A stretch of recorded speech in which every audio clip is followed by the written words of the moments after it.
We all have things we need to overcome. You don't believe me? Let me just ask, how many in this room have something to overcome or have overcome something in your life? Anybody? Resist the devil and he will what? What will he do?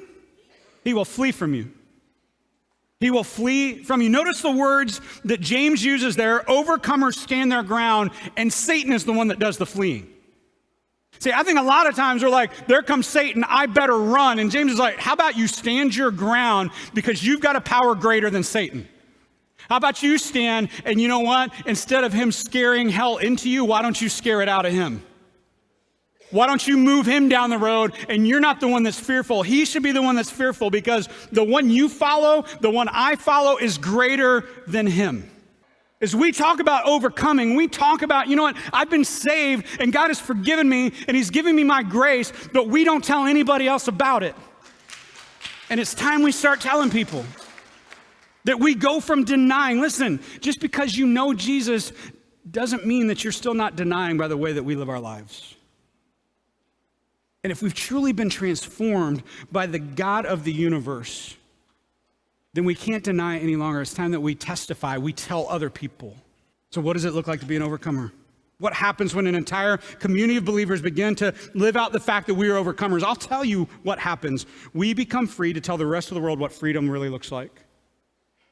Can I tell you where freedom comes from? Forgiveness. Can I tell you where forgiveness comes from? From a God that's willing to die and be denied so we could be forgiven and now testify. That's why we do it.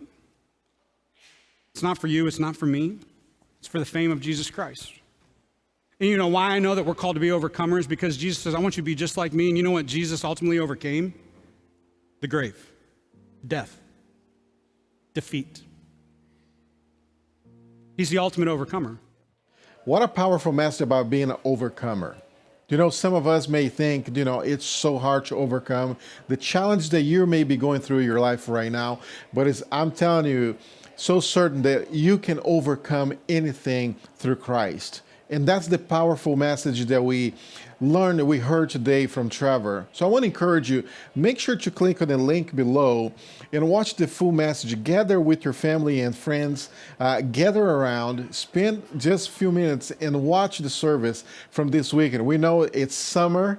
You can get really busy, and we're going to celebrate 4th of July this week, but don't let this week go by without taking an opportunity. This is a powerful message, very applicable, very practical for you and your family and your friends, and you don't want to miss out. We had a great weekend experience here at Christ Church, and we want to make sure you have a little taste of that experience. And come back and see us next week. Also, make sure to take this opportunity to stay faithful to what God's doing in your life. So make sure to give. And we are also putting in here a link for you to be able to continue your faithfulness to what God's doing here at Christ Church in your life and what God's doing locally and globally. And we want you to continue to be part of it. So make sure to take a minute to watch the service, make sure to give, and we hope to see you here next week so we can all worship together.